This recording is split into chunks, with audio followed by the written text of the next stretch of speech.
Hi, welcome back to the video training series I've been putting together on field inspections. My name is Steve Bialk. I'm the creator of the series, and I'm at a building today that I have to do some inspections in, and the owners of the building were kind enough to let me shoot a little video here.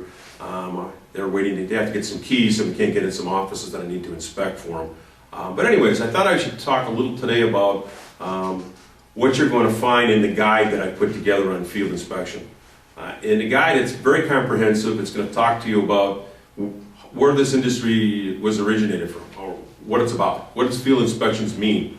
So I'm going to make a quick summary on that for you right now. It's basically a business that we are needed as field inspectors to work with insurance and banks and lenders. They in turn do not have networks of people to go out and do the inspections that they need on real estate and or other assets that they are either insuring or lending on. So they need to find a way to contact people like me to go and do that gathering of information, which is photographs and also small reports. So they use field inspection companies, and you're going to find about those in the guide. They are basically national regional companies that you will contact, and I'm going to talk to you a little bit about that also in the guide. So kind of let's just back up. I'm probably getting ahead of myself a little bit here. In the guide, you're going to find out about the field inspection business. You're going to find out about that's a great opportunity because it's a pretty much recession-proof type business. You're going to find out what the responsibilities that you are going to have as a field inspector. You're going to find out what the qualifications are, the equipment that you're going to need. You're going to find out if you want to get into this business as I am, I'm full-time, or you can basically do part-time. Either way, what you have to decide is, if you're going to be on a part-time basis or full-time, how do you want to structure yourself? Do you want to just be doing it as an independent agent where there's nothing wrong with that? Or if you're going to be doing lots of inspections, you're going to want to figure out how to structure yourself as a business entity. And I'm going to talk about that a little bit in the guide. Business entity, by that I mean, do you want to be incorporated? Do you want to be a limited liability corporation or self-employed? That's your choice, and it's something that you should consider. Talk about the insurance that you may need. Initially, you're not going to need any insurance. Most of the field inspection companies that you are going to be working for, if they're regional or national companies, have coverage overall for many of the people that they're representing. If you do get a field inspection company that requests an insurance, that's up to you. I carry personally a general liability policy for about $500,000. It costs me $300 to $500 a year. It's not really that expensive, but that's really the only kind of insurance you're going to need. And it's something you probably want to get if you're going to stay in this business for beyond 60 to 90 days. The most important thing that you are going to find out in the guide, though, is how to contact and find those field inspection companies, that are regional or national companies, because they're the folks that are going to feed you the business. They're going to send you inspection reports like I get on a weekly basis.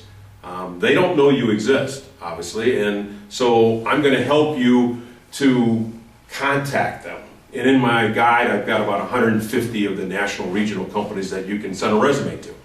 I'm going to point out to you what the major items in your resume are. This is not a 5-page resume. You're only going to send them who you are, your background, the type of inspections that you might want to do, and in the guide, obviously, there's going to be a complete description of all the different inspections that you may encounter. And initially, you're going to start out with the very simple inspections. And if you've been watching my video series, you know what those are. Photo inspections, drive-by inspections, collateral inspections, occupancy, home-type inspections, residential inspections, property inspections overall.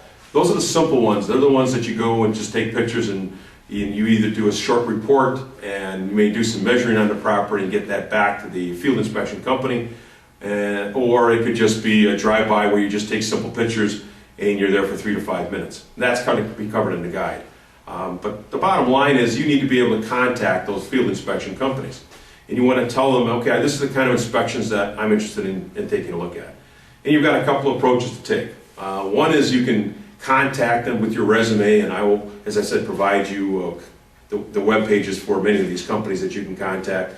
and you can go on and you can actually, in many cases, just enter your information on an application process that they've put together on their own web pages, or you can email your resume and your maybe a little cover letter.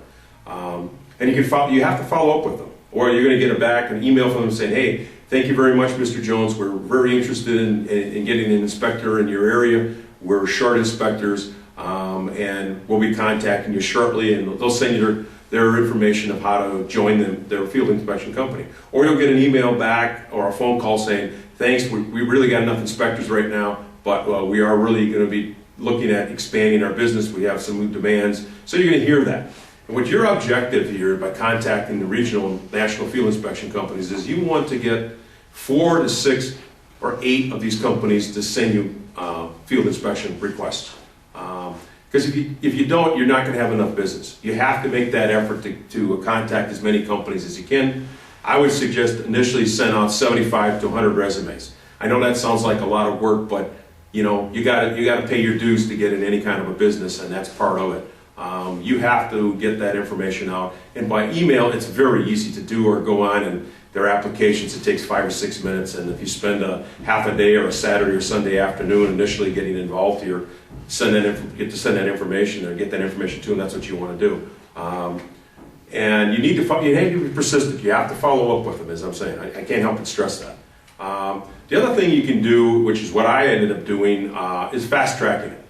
I found a company, which I talk about in the guide, that can assist me in putting the resume that they've been using for quite a few years for the field inspectors that they're working with. And they also will be able to get you can purchase from them a directory that has thousands of different field inspection companies in it, with the direct contacts, the email addresses, and so on. So it's kind of more of a one-stop shopping, if you will. You can fast track your whole business. And the other thing they do is they can put your resume on their web page, and I assure you that the field inspection companies that are out there, because I've got business from them, do look at these folks' website and look for field inspectors or companies that they can work with in the region or in the area of the country that they're in need of. And I talk about this company, and I've used them. They're great folks. They do field inspections. They have a great website, I should say, that really offers you a lot more than you probably need right now, but it's a good resource. And if you want to get in this business, as I said, you gotta pay some dues and you gotta spend a few dollars. But for $400 or $500 to get in this business, that isn't a lot. So you're gonna find all these things in the guide. It's pretty comprehensive, and if you're going to pursue this business, follow the guide. Think about what you want to do, how you want to do it. It's going to take you 30 days probably before you really get involved. You start getting some inspections back. Initially, you're going to probably just get drive-by and photo inspections, because those companies want to find out about you. They want to see what kind of work you can do. Can you complete the assignments that you're getting on a reasonable timeline? And as I talk about in the guide, to make money in this business, you need to do inspections every week. You need to get 6 to 8 companies to send you those inspections. And there isn't any reason that on a part-time basis you should be able to earn easily $200 to $300 a day once you get going on this, and you get those companies giving you those inspections, sending them to you. This is a business that you can build your credentials in. In other words, you can go beyond the very basic inspections we're doing, and if you think that down the line you want to become a commercial inspector or a home inspector, this is a good prelude to it. I'm in a process of taking a study course right now to do home inspections, because I'm getting into so many different types of real estate and looking at it, and there's such a demand that I thought it was an avenue for me to take. So all I'm saying is it's another approach. You don't have to do that. But if you want, this is a good base for you to work with. So I hope you take a look at the guide. I hope it's helpful. I hope that the video series that I'm shooting on all the different types of inspections and some of the ins and outs of this business you find useful. So thanks again for taking a few minutes. Good luck, and hopefully we'll see each other. Thank you much.